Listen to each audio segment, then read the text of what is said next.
Political vibes ప్రజల ముందుకు రావడం సంతోషకరమైంది.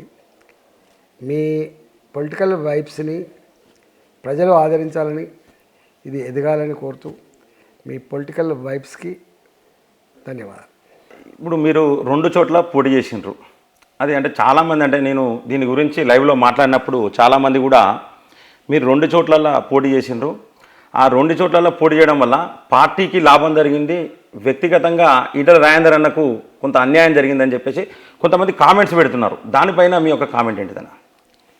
యాక్చువల్గా ఏమైంది, 2021లో హుజురాబాద్ ప్రజలు గెలిచిన తర్వాత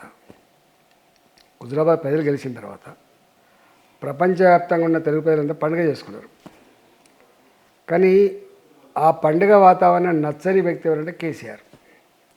వీడు గెలిచినా కూడా వీడిని ఎమ్మెల్యేకు దక్కాల్సిన గౌరవం దక్కద్దు, వాని ప్రోటోకాల్ ఉండద్దు, వాడు ఒక రూపాయి అభివృద్ధి చేసినట్టు కనపడద్దు, వాడిని రోజంతా బదనాం చేయాలన్నటువంటి ఒక భావన కేసీఆర్లో వచ్చి నా మీద ఓడిపోయిన తీసుకొచ్చి ఎమ్మెల్సీ పదవి ఇచ్చి, ఎమ్మెల్సీ పదవి సరిపోనట్టుగా చీఫ్ విప్ పదవి ఇచ్చి, ఒక మంత్రి హోదా అనేది ఇచ్చి, అంటే ఇక నియోజకవర్గాల్లో 2.5 సంవత్సరాలుగా రాసి రంపాన పెట్టిండు.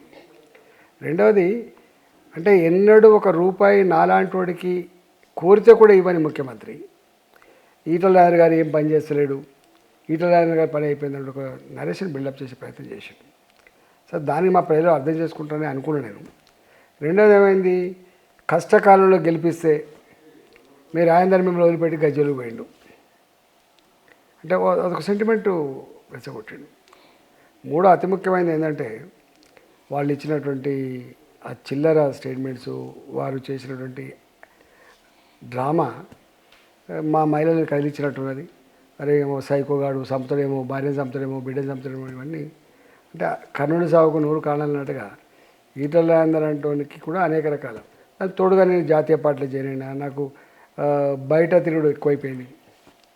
దాదాపు ఈ ఎన్నికల్లో 42 నియోజకవర్గాల్లో నేను తిరిగి వచ్చిన.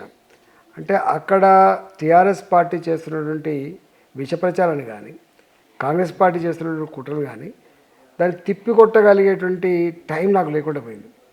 నేను మళ్ళీ అప్పీల్ చేసుకుంటే నాకు ఆదరిస్తుండొచ్చు, కానీ మళ్ళీ వాళ్ళు చేసే విష ప్రచారాన్ని ప్రజలకు అర్థం చేయించడం నేను కొంత విఫలమైన, నాకు టైం దొరకలేదు కాబట్టి విఫలమైన, అందువల్ల నేను ఓడిపోయాను.